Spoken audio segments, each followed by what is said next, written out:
안녕하세요. 신작가입니다. 여러분 그 사실을 아십니까? 일본 서점에는 무라카미 하루키의 책이 없습니다. 그래서 일본 서점에 직접 다녀왔습니다.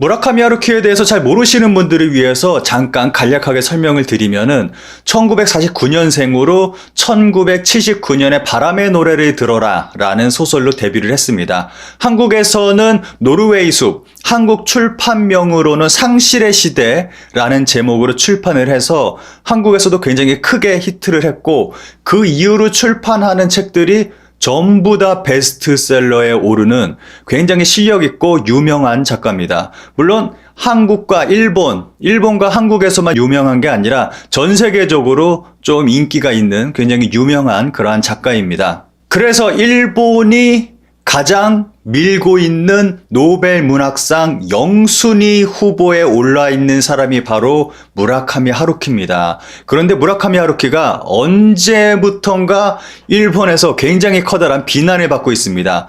일본 정치, 일본 언론, 심지어는 일본 문학계에서까지 무라카미 하루키를 비판을 하는 그러한 일이 발생했습니다. 그게 2017년 발표한 기사단장 죽이기라는 책으로 인해서 정말 무라카미 하루키는 일본에서 나락으로 떨어지는 그러한 일이 발생했습니다. 도대체 어떤 일인지 그 소설의 한 단락을 잠깐 좀 읽어보겠습니다. 그렇습니다. 이른바 난징 학살 사건입니다. 일본군이 격렬한 전투 끝에 난징 시내를 점거하고 거기에서 대량의 살인이 저질러졌습니다. 전투와 관련된 살인이 있었고 전투가 끝난 뒤에 살인이 있었습니다. 일본군에게는 포로를 관리할 여유가 없었기에 항복한 병사나 시민 태반을 살해해버렸습니다. 정확히 몇 명이 살해되었는지 세부적인 것은 역사학자 사이에서도 이론이 있습니다만 어쨌든 엄청난 수의 시민이 전투에 말려들어 살해된 것은 부정하기 어려운 사실입니다. 중국인 사망자 수를 40만 명이라고 하는 설도 있고 10만 명이라고 하는 설도 있습니다. 그러나 40만 명과 10만 명의 차이는 대체 어디에 있는 걸까요? 라며 쓰여 있는 구절이 있습니다. 요 구절 때문에 일본이 발칵 뒤집혔습니다. 일본에서는 좀 금지되어 있는 그러한 말들이 좀 있습니다. 최근에는 후쿠시마, 방사능 이러한 말을 하면 안 돼요. 요게 이제는 아예 금기시 되어버린 말이 되어버린 것 같습니다. 그리고 예전에 나가사키, 히로시마 폭탄 떨어진 거 요것도 말하면 일본인들이 굉장히 좀 불쾌해하고 그리고 한반도를 통해서 일본으로 문화가 전파됐다라는 것도 말을 하면 안 됩니다. 금기시 되어 있어요. 이런 말을 하면은 대부분 일본인들이 믿지 않거나 아니면 굉장히 불쾌해합니다. 예전 전 일본 일왕이었던 아키히토 일왕이 나는 백제의 후손이다 라고 이야기를 해서 일본 사회가 발칵 뒤집혔던 적이 있었습니다. 그런데 무라카미 하루키도 자신의 소설에서 이렇게 금기시 되어 있는 난징 대학살에 대해서 언급을 했단 말이죠.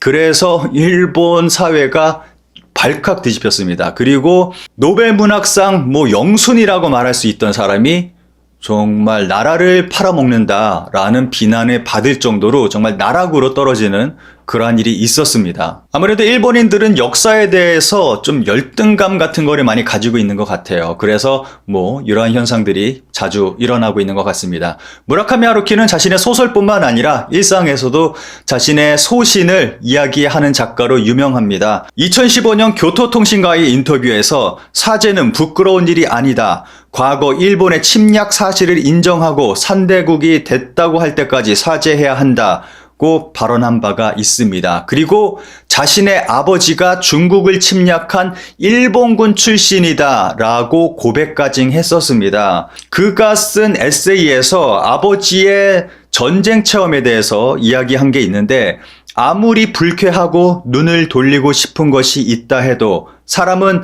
이를 자신의 일부로 받아들여야 한다. 그렇지 않다면 역사라는 것의 의미는 어디에 있겠는가? 그리고 에세이의 마지막 부분에서는 우리는 광대한 대지를 향해 내리는 수많은 빗방울 중 이름 없는 한 방울이다. 한 방울의 빗물에도 나름의 생각이 있다. 한 방울의 빗물에도 역사가 있고 이를 이어받은 한 방울의 빗물의 책무가 있다. 라고 이야기했습니다. 이 부분은 역사적 연대의식에 대해서 이야기하고 있는 부분입니다. 일본의 현 세대들을 좀 비판하는 그러한 글인 것 같다는 생각이 듭니다.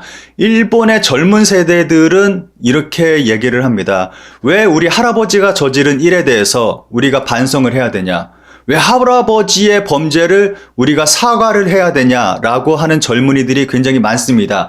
물론 이 부분에 대해서 모르고 있는 사람도 많고 인정하지 않는 사람도 많이 있지만 이 부분은 정말 역사적 연대의식에 대해서 하루키는 이야기할 정도로 일본에서는 정말 드문 양심적인 의식 있는 그러한 작가입니다. 그렇다면은 일본 서점에 정말 하루키의 책이 없는지 제가 직접 가서 촬영을 해봤습니다. 요거 보시면은 굉장히 깜짝 놀라실 겁니다. 한번 가보시죠. 역시 일본 서점에 오면은 먼저 혐한 코너 가보는 게 또 재미 아니겠습니까? 어떤 책이 있는지 한번 살짝 좀 보도록 하겠습니다. 중국, 한국의 악몽 정말 무시무시합니다. 시작부터. 왜 한국은 영원히 행복해질 수 없는가? 역사를 날조하는 반일 국가 한국. 정말 제목만 봐도 무서운 이러한 책들이 있습니다. 요게 주로 보통 한국, 그리고 북한, 그리고 중국을 비판하는 책들이 가장 많습니다. 위안부의 진실, 한국 반일주의의 기원, 정말 제목만 봐도 무서운 이러한 책들이 굉장히 많습니다. 쌓여 있습니다. 요게 국제 정치 요런 코너에 이런 것들이 몰려 있거든요. 그래서 아무래도 가장 크게 타겟이 되는 게 한국이죠. 그래서 혐한 서적이 가장 많고 혐중 서적도 꽤 됩니다. 그리고 북한에 대한 책들도 아무래도 좀 안보팔이 일본에서 많이 하니까 북한에 관한 책들도 좀 많이 있습니다. 그래서 이렇게 보시면 이게 거의 대부분 혐한 서적입니다. 무시무시합니다. 진짜 제목만 봐도 정말 무시무시한 그런 책들이 저 책은 내가 한국에서 이겼던 이유 요거 쓴 책, 일본인 기자가 503한테 전에 있었던 그 책을 또 저게 빨갱이 한국 정말 말도 못합니다. 한국인으로 태어나지 않아서 다행이다.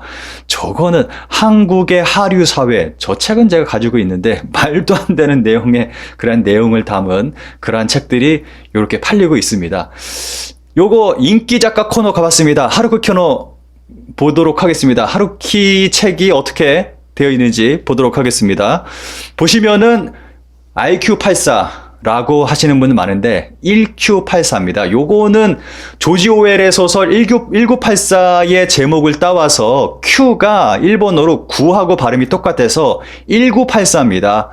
조지 오웰의 소설하고 동일하게 1984로 이름을 지은 건데 이렇게 쭉 보시면은 하루키의 팬분이시라면은 좀 뭔가 이상한 걸 느끼실 거예요. 쭉 보면은 하루키 초기작 과정 있습니다. 댄스도 있고 핀볼도 있고 한데 쭉 보면은 1984에서 끝납니다. 1Q84가 마지막입니다. 보통은 그 작가 코너에 보면은 가장 최근 작품이 가장 위에, 가장 눈에 띄는 곳에 진열되어 있는데 하루키의 가장 최근 작품이 기사단장 죽이기입니다. 그런데 하루키 코너에 기사단장 죽이기가 없어요. 가장 최근에 발매된 책이 1Q84밖에 없습니다. 1Q84로 끝나버려요. 기사단장 죽이기를 찾아볼 수가 없습니다. 다른 작가들 보면은 가장 최근에 발매된 책들이 있는데 하루키만 기사단장 죽이기가 없습니다. 제가 여기서만 본 게 아니라 다른 서점들도 가봤습니다. 그리고 다른 지역, 다른 도시의 서점들도 가봤는데 역시나 기사단장 죽이기가 없는 그러한 서점들이 꽤 있었습니다. 전부 다는 아닌데 이렇게 기사단장 죽이기를 판매하지 않는 서점들이 꽤 있었습니다. 요거는 아무래도 좀 제가 지금까지 말씀드린 그러한 금지어들을 좀 다루고 있기 때문에 이러한 서점들이 요 책을 판매하지 않는 서점들이 있는 것 같아요. 아무래도 이러한 서점들은 좀 구구 성향을 가진 사장님이 좀 운영하는 그런 서점이 아닌가 생각이 됩니다. 그래서 이렇게 하루키의 책을 찾아볼 수 없는 서점들이 일본에는 꽤 있습니다. 정말 좀 슬픈 현실인 것 같습니다.